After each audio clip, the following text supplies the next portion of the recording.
In the beginning, it was very hard for people to see our tribal police when, I say just very bluntly, the seeing a native person in the law force packing a gun.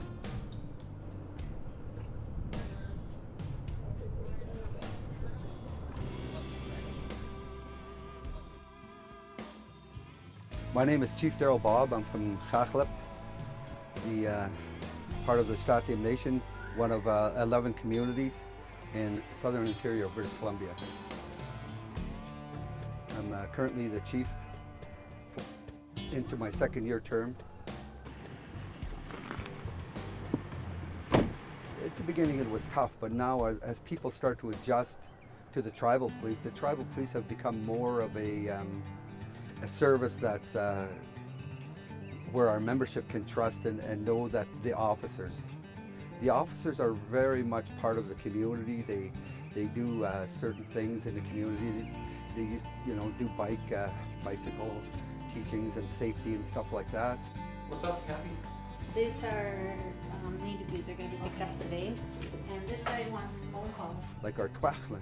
Our Stl'atl'imx used to be the watchmen of the community. Well, myself personally, I consider the tribal police a watchman of our community, where they come in and they do good by knowing the membership. So their approach to them is a lot easier than possibly an RCM police, where they have that negative attitude towards them.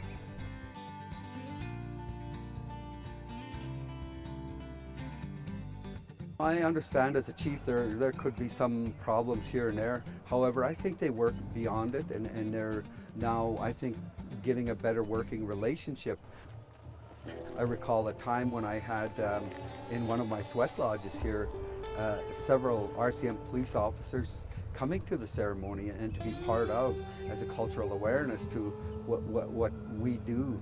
And I think that's a good step, rather than hear about it in reports and read about it, experience it so you get that understanding, and that's kind of what we did here. And I thank Chief Dee Doss Cody for bringing them up here, because when she brought them up here, it was a really good ceremony for them. They really took heart to what the teaching was, and knowing rather than reading or seeing it, you actually experience it. It gives a different feel.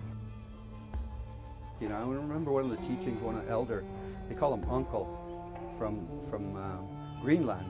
He always tells people, he says, the longest journey you'll ever make is from your head to your heart. And I truly believe that. That's a journey, a lifetime journey. And all of those, in that journey, you'll experience a lot of different triggers in your life that affect how you are in your walk. And you could fall down, but you have to pick yourself back up and understand that you have to go to the next step and find the right people to help you heal in your walk, because that institutionalization is really cut deep into our system, and we have to look beyond that institutionalization and look into more of our cultural way of life, our connect with our spirit, connect with our heart. And I think truly that's part of our way of life, is really truly connecting internally. And that's the big challenge there, because we've had sexual abuse, physical abuse, mental abuse, emotional abuse. All of those abuses come from institutionalization.